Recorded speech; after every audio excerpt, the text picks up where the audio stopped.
What's up, kings and queens? It's your boy Dan from Daft Previews, and in today's video, I'm going to take you through 8 of my best bets on this upcoming set of the WNBA. We've got a massive slate on the WNBA, and nobody's going to give you this many bets on a daily basis, which is why you need to smash the like button and hit the subscribe button as well, because I'm dropping heat just like this every single day. Now, before we get into these picks, just a very quick recap on the last WNBA slate. For those of you who didn't watch my NFL video, we made over 6 units profit in VIP on the last slate of WNBA. To celebrate another killer day on VIP, I'm offering a 50% discount to the first 10 people who jump in using the code BJones. Now, VIP is up 24 units of profit in September, and we're only halfway through the month. I did send this out to the free subscribers on Winnable. I also posted it in that last NFL video that I did. So, from being honest with you, quite a few redemptions have already been used. So, there might only be a few spots left by the time you watch this video. So jump in and ride this profit train with me. Let's go, baby. The link for this is in the video description and in the pinned comment. So we're jumping straight into Outlier. If you did not know, Outlier is the best tool to get all the data that you need for player props, totals, and spreads from a wide range of sports. I highly encourage you guys check that out. 7-day free trial, video description below. You will not regret it.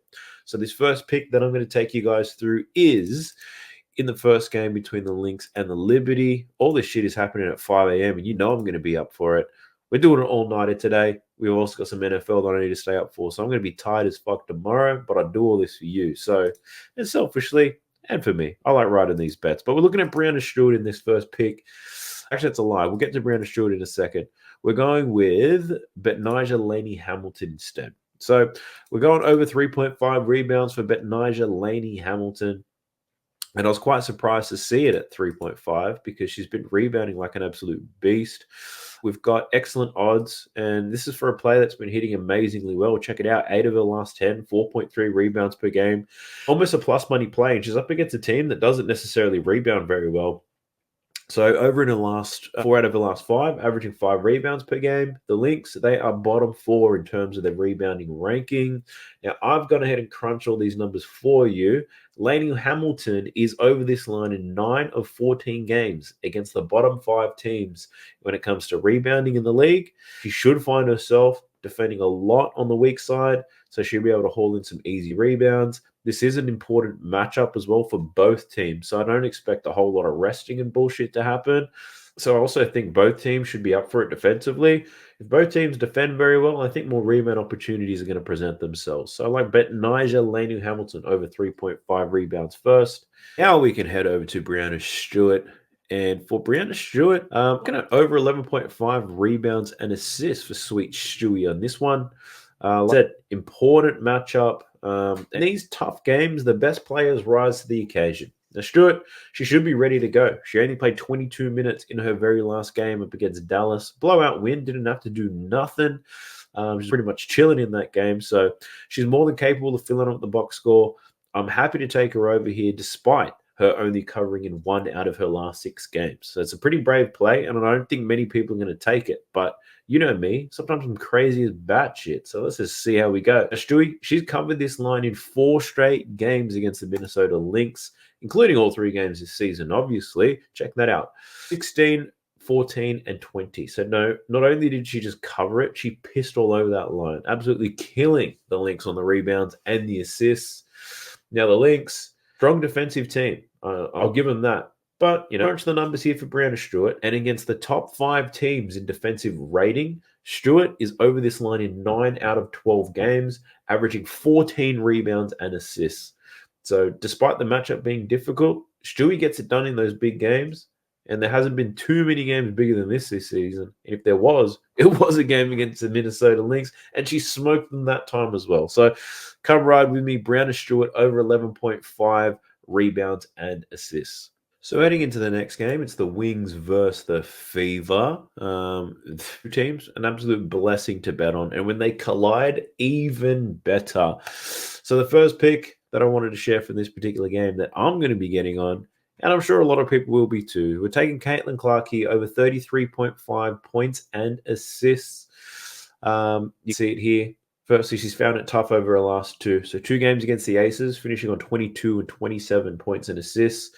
She has an excellent matchup here against the Wings. The Wings, if you didn't know, they're a team that allows the most points and the most assists in the league. So Clark smoked them in the 2 games earlier this season. 43 and 40 points plus assists, and I don't see why she can't do it again. I've also gone ahead and crunched these numbers, and against the bottom 5 defensive teams. Post the All-Star break, Caitlin Clark's covered this line in 4 out of 4 games, averaging 39 points plus assists. This game still has meaning for the Fever. If they win, they could clinch the 6th seed. So I do think Caitlin still gets a full run here, and she racks up all the stats and breaks even more records. Now, the Fever, they aren't great defensively, and Dallas can score enough to prevent a blowout here. So I do think Dallas can kind of keep it close. Caitlin can play 35 minutes and absolutely smokes them with points, smokes them with a whole lot of assists. I think a lot of people are going to be talking about Caitlin Clark after this game. The next pick, we're looking at Satu Sabali. Now, I kind of promised a few days ago I wouldn't bet on these somewhat pretty and attractive girls, but once again, I couldn't control myself. So I'm looking at Satu Sabali over 16.5 points. Now, she finally got back to hooping again, though, which is pretty crazy. Up against the Storm, she scored 18 points in 36 minutes, and she shot the ball 19 times. Check this out in terms of her shot attempts. That's the most shot attempts she's taken in 9 games. Now, she also has the perfect matchup here against the Indiana Fever, so I expect the aggressiveness to continue. Now, the Fever, they allow the second most points in the league. Satu played them once already this season, scoring 25 points in that game. In terms of the matchups and play styles, it is perfect. Satu, a whole lot of pick and roll action. She gets to the free throw line and she scores in transition. She makes open threes. Ticking all the boxes here because the Fever rank towards the bottom of the league in all of these categories. The other thing that I have almost forgot to mention here is in terms of matchups, Satu's the 3. They got Lexi Hull over there for the Indiana Fever at the 3. Satu's going to have a significant size advantage. I think she can use that to get to the bucket, get to the free throw line, and smack some points over. So 16.5 for Satu. I think that's disrespectful, and I'm taking the over. Also, before we get to the next pick, I do want to apologize if you hear some grunting and stuff going on in the background. I got my little boy trying to sleep next to me. I think he's about 7 weeks old, so he causes a bit of noise when he be trying to sleep. So I do apologize for that, but bear with me. We've got more picks coming. But this one was almost a pick. I was so close to betting this one, and then I managed to talk myself out of it, which is good because I probably dodged a bullet here. Now, you might see a lot of people betting the over for this. Arike Ogumawali over 21.5 points. I'll tell you why they're betting the over, but I'm also going to tell you why I'm not going to bet it, right? Let's talk about it. Arike Ogumawali over 21.5 points. She's had 2 poor games as of late if we're looking at recent form, 11 and 15 points. But you also have to keep in mind the difficult matchups, New York Liberty and then the Seattle Storm. Now, she faces a near-perfect matchup against the Fever, and it should result in a shootout. The Fever allow the most points to guards on the season. They're shit at everything that Arike does, from pick and rolls, getting to the free throw line, and getting out in transition, right? Very similar to Satu. Now, she's had 2 matchups against the Fever this season, and she's played quite well, 24 and 34 points. But now the reason why this is a lean and why I'm not betting it, and I don't want to talk you out of betting it if you want to bet on it, but I'm just telling you why I'm not betting it, is Arike Ogumawali needs to shoot the ball 20 times in order to cover this line, right? If we look at her last 10 games, she's only covered that line of 20 shot attempts in only 4 games. 4 out of her last 10 games, she's taken the 20-plus shot attempts that I think she needs to cover this line. So I've crunched the numbers here. She's covered this line in only 6 out of 20 games when she takes less than 20 shot attempts, right? And once I found that, I was like, fuck, I'm not betting this shit. I'd cry once it lost because I'd be thinking, why? How did this lose? But if it loses, that's the reason why. If Arika goes under her points line, it's going to be because she hasn't taken enough shots. I think she needs to shoot the ball more than 20 times in order to cover it. And based on her recent form, she probably won't. So not betting on Arike. I managed to go with Satu instead. Pumping the brakes real quick, I guess to help you guys out. So for a lot of you guys who don't have large units, right? $10 unit sizes or whatever, if your bankrolls are not large, you're going to find it difficult to make a lot of money just betting straight bets. I'm being honest with you. But one strategy, and I was planning on creating a YouTube video on this, and I probably still will, but I thought I'd share it in this video. One strategy, if you have a low bankroll or you want to, like if you have $500 to bet with and you need to get it to $1,000 real quick, this is what you need to do. You have to use and abuse promotions and deposit matches. If you get on as many apps as you possibly can that do deposit matches and you're able to deposit your $500 and they all match it, right? You could have potentially an extra $500 to play with. You've automatically doubled your bankroll. I'm partnered up with 3 different apps at the moment. Dab will give $25 if you sign up with them. You don't even have to deposit with them. They'll give you $25. Chalkboard's going to match it up to $100. Rebet's going to match it up to $100. So if you sign up with those 3 apps, you already have an extra $225 to play with after you make your deposit. So I encourage you guys to check that shit out. They're all great in their own particular ways. Chalkboard has alt lines. Double's got the best payouts. Rebet is new, and they've got a lot of cool social features. So I encourage you guys to check those things out. Use the codes that I have in the link below in the video description, or you can use the code DAFT if you want to sweeten the deal. If you sign up to any of those 3 apps after watching this video and you make your first deposit, shoot me a message on Discord, Instagram, Twitter, whatever it may be, however you can get hold of me, and I'll give you a week of free VIP. You know what, fuck it. Give you 30 days free VIP if you sign up to any of those 3, make your first deposit. Now let's get back into the bets, shall we? So we're jumping into the Sparks versus the Storm here. So I'm skipping this Dream versus Mystics matchup. It's a back-to-back set, and it's 2 teams I don't particularly like betting on. If I was going to make a bet there, it'd probably be Tina Charles over her rebounds. I did bet that same thing the last time they played, and she got fuck all rebounds, but I still think it's a good look. Chances are she gets 15 rebounds, and I don't bet it, but let's be conservative. There's a lot of games on here, so I'm not betting on that Dream versus Mystics game, but I do have some plays here in the Sparks versus the Storm. The first one we're going through here is Skylar Diggins. Now, Skylar Diggins, I've got an amazing hit rate on. I've probably bet on it 10 times this season, and I've got it right 9 times. It's pretty easy to read her form, so you probably don't need me to spell this out to you, but I'm going to do it anyway. And I'm looking at it over in 6.5 assists for Skylar Diggins, close to a plus money play for her. And we're going back to the well, is how I like to say it. So, Skylar Diggins, the reason why we've had so much success is because her home and away splits are so easy to read. Now, firstly, talking about her assists. She just played this team not too long ago. She had 5 assists in their most recent matchup up against the Spark. Here it is here, 5 assists. But she did shoot the ball 16 times and she scored 21 points. Now, for Skylar Diggins, what you need to do is when she's on the road, take her points. When she's at home, take her assists. Check these splits out. When she's at home, she averages 7.4 assists. When she's on the road, 5.4 assists. In fact, we also have Outlier giving us a very similar insight. Check this insight out here. Skylar Diggins-Smith, she's exceeded 6.5 assists in 8 out of her last 9 games at home, averaging 8.4 assists. Right? So I managed to find that through my research. If I just used Outlier where I should be, then I wouldn't even need to do that hard work that I did to get the split breakdowns, but you can see it here. She's an absolute beast getting these assists at home. She's been hitting it amazingly well. I'm not worried by the fact that she only got 5 in that last game. I'm liking Sky 6.5 assists. The next pick, we're staying with the Storm though, and I'm going back to Onyeka Ogwumike. Now, Onyeka, we took her points and rebounds the last time these teams met. Right? It was at 23.5 and she finished right on 24. So we got the win there. But keeping in mind, this line's now moved up 2 points. But the reason why it's moved up 2 points is because the Storm, they're going to be playing this game without Jewel Lloyd and Ezi Magbagor. With those 2 out, I expect Onyeka to get more opportunities, both on offense and scoring the ball. Plus, she can also get more rebounds without Ezi. Now, Onyeka, she's killed the Sparks in 2 out of the 3 games this season. 34-33. Most recently, she got the 24. There's an excitement here for her. Given she played 11 years in a Sparks uniform, she didn't play great in their last matchup. She did get 16 points and 8 rebounds, but she only shot 40% from the field, which is not great. Check that out here. Now, she shoots 50% from the field this season, and given how soft this matchup is, I'm expecting a big night from her. You can see it in the 2 games she had earlier in the year, 73% and 53% shooting splits for Onyeka.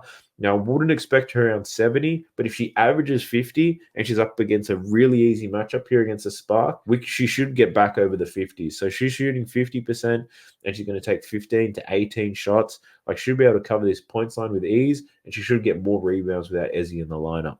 My next pick, we're staying in the same game, believe it or not. And I'm talking about here Azurá Stevens, and I'm looking at over 8.5 rebounds for her. You could get this line at 7.5, but it's juiced to the max. The 8.5 is pretty much plus money. Now, she's been in amazing rebounding form. She's been a fucking monster, if anything, over her last 2 games. 17 and 15 rebounds. Absolutely crazy. Now, one of those games was against the Seattle Storm too, where she got 15 boards. She's got an excellent matchup, given the Storm allow the most rebounds to centers on the season. They're going to be without their second leading rebounder in Ezi Magbagor, so this assignment just got a little bit easier for Azurá. They've been playing her a fucking shit ton of minutes as of late. Check it out, 34 and then 40 minutes. And I don't know why, given the Spark have nothing to play for, but I just can't ignore her recent performance and the fact that this matchup suits her well. So I'm gonna take the risk here, bet Azurá Stevens over her rebounds in a back-to-back set where crazy things could happen, but it all just makes too much sense to me. So I'm taking Azurá. Let's go. And then we're jumping into the next one. It's the Sun versus the Aces. So I've got 2 plays in this game. First one we're going to look at here is Dewana Bonner. And I'm looking at under 14.5 points. Let me just get that up. Under 14.5 points. And she's hit the under in this in 6 out of her last 7 games on the road, averaging 11 points per game. Check that out. They're her last 7 road games. 6 of those, she's gone under this line. Another thing to call out here is that the Aces, they've actually improved their defense as of late. They put on a defensive display against the Fever, whose offense ranked number 1 in the league post the All-Star break. The Bonner's also under in both games against the Aces this season, scoring 6 and 11 points. Now, since the Marina Mabrey train came to town, Bonner's under this line in 4 out of 13 games, averaging 13 points per game. So I don't like betting on Bonner overs ever. Unders can get a little bit sweaty, but she hasn't been playing great. She's on the road where she struggles. Marina's in there, who's taking a lot of her shot attempts, and she's got a difficult matchup here. Don't be fooled by the Aces' defensive stats on the season, because post this Olympic break, they've been absolutely monstrous. So I'm liking to want a Bonner's under. I'm also liking somebody else from an under in this very same game. So he's got the 2 unders to play. And I'm looking at Jackie Young, taking under 13.5 points. Now, she's probably averaging 15, 16 points on the season. The line's only set at 13.5 for very good reason. Check this stuff out. So Jackie, she's been in one hell of a funk as of late. She's under in 7 out of her last 10 games, averaging 11 points per game. She was averaging close to 20 points per game in the first half of the year. Now, I've had taking her under post the Olympic break, given how bad she's been. And it only gets worse here. She's up against the Connecticut Sun, who are the worst matchup possible for her. They allow the fewest points to guards on the season. They also are the number 1 team defending above the break, which is where Jackie scores the majority of her points. She's had 2 games against the Connecticut Sun this season. Check this shit out. Jackie struggled. 8 and 2 points, averaging 5 points per game. So give me Jackie in bad form with a tough matchup against a team that she's struggled against. Completely happy to fade her here. Now, the last game to talk through, well, I'm not really going to talk through it, but it's the Mercury versus Sky, and I don't have any bets on this particular game, and this is the reason why.